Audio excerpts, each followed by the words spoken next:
I'm going to start with a quick review of part 1 of this series, where we looked at an overview of the 8 different explanations for suffering. The first 4 are the ones we typically hear from Western monotheistic religions, and these are often used in combination with each other. That suffering is punishment, or suffering benefits us, or suffering must exist for the greater good of free will, or that the reason for suffering is beyond our finite understanding. And then there's the explanation we sometimes hear from certain Eastern religions, that the perceived world is just an illusion, hence suffering too is just an illusion.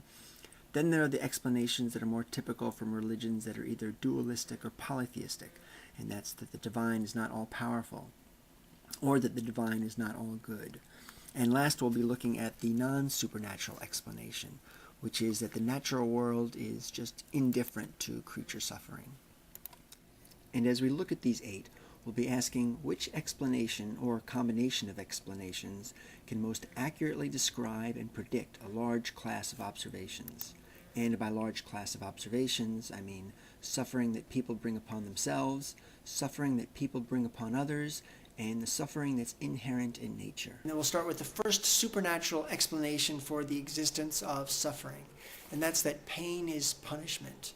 And the most literal interpretation of this explanation is that only the guilty suffer.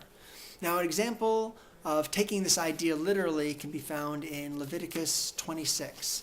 And that's where the character called God says, "If you obey all my commandments, I will give you regular rain, and the land will yield bumper crops, and the trees will be loaded with fruit long after the normal time. You will chase your enemies. They will die beneath your swords. But if you will not listen to me or obey me, but reject my laws, this is what I will do to you. I will punish you with sudden terrors and panic, and with tuberculosis and burning fever, and your eyes shall be consumed, and your life shall ebb away. Your strength shall be spent in vain, for your land shall not yield its crops, nor your trees their fruit. You will flee before your attackers. Those who hate you will rule you." All right, so if you're good, you'll have lots of food, you'll have good health, and you'll get to slaughter your enemies. If you're bad, God will kill all your crops, he'll send sickness and send famine, and your enemies will rule you. All right, now one of the weaknesses of this explanation is its failure to make sense out of why so many wrongdoers don't get punished.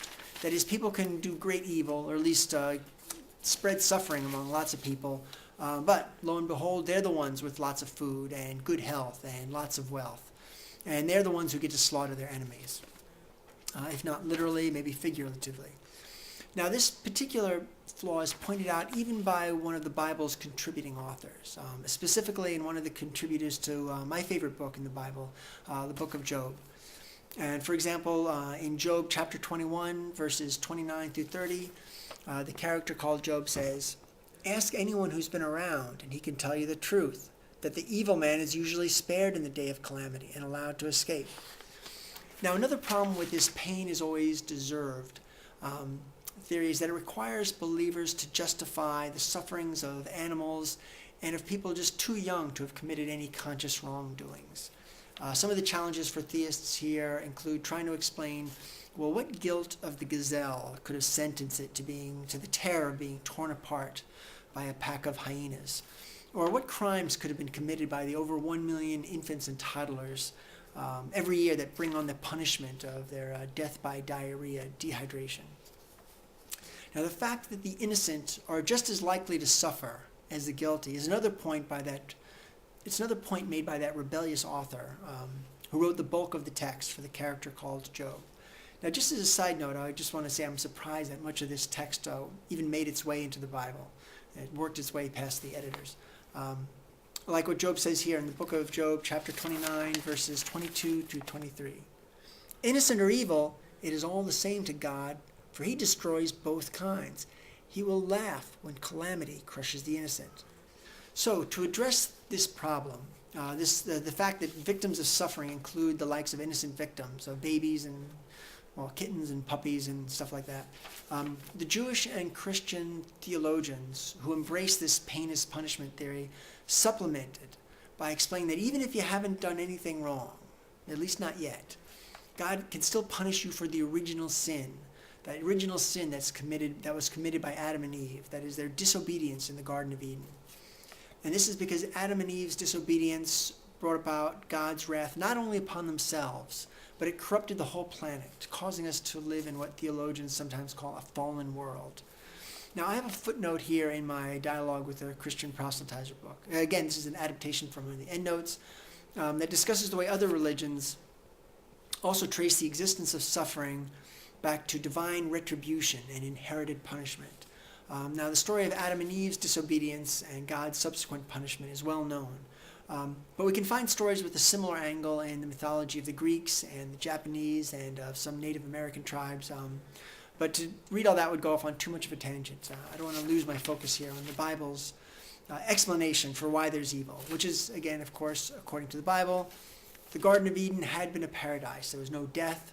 There was no disease. There was no even animals eating each other. Everyone was vegetarian back then. But once Adam and Eve were prompted by the talking snake to take a bite of the magical fruit from the enchanted tree, that bite of fruit, that's the root cause of why mosquito saliva carries malaria and why polar bears devour baby seals and why the Earth's crust is made up of giant plates that move and sometimes collide into another with disastrous results for humans.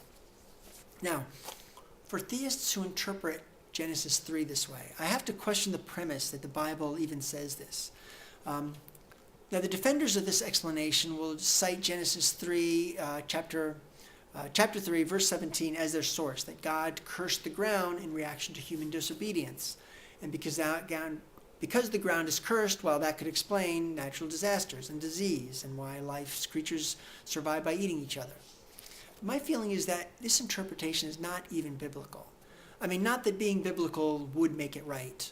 I'm just saying that the people who wrote this Garden of Eden story seem to have a much less far-reaching explanation in mind. Because when you read Genesis 3, you can see everything about this cursed ground is only associated with the difficulties of food gathering. All right, I'm going to read Genesis chapter 3, verses 17 through 19. Cursed is the ground because of you. In toil you shall eat of it all the days of your life. Thorns and thistles it shall bring forth from you. And you shall eat the plants of the field. By the sweat of your face you shall eat bread. Or in other words, this section serves the role of an explanatory myth of explaining why humans' daily task of feeding themselves can be such a hardship, or at least back in ancient times and modern times for many of us.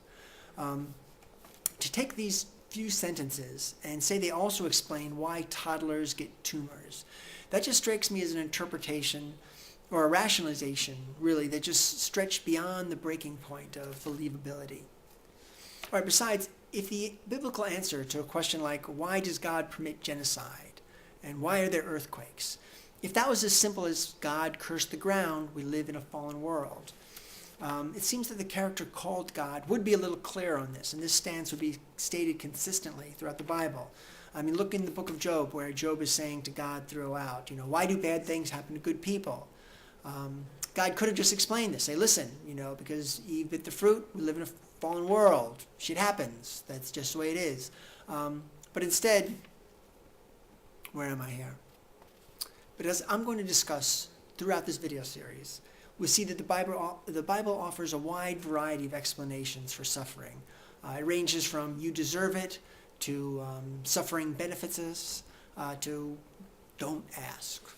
All right, now in part 3, I'm going to move away from the Judeo-Christian angle on the pain is punishment theory and move on to the Eastern angle on the same theory as found in the law of karma. Conscience was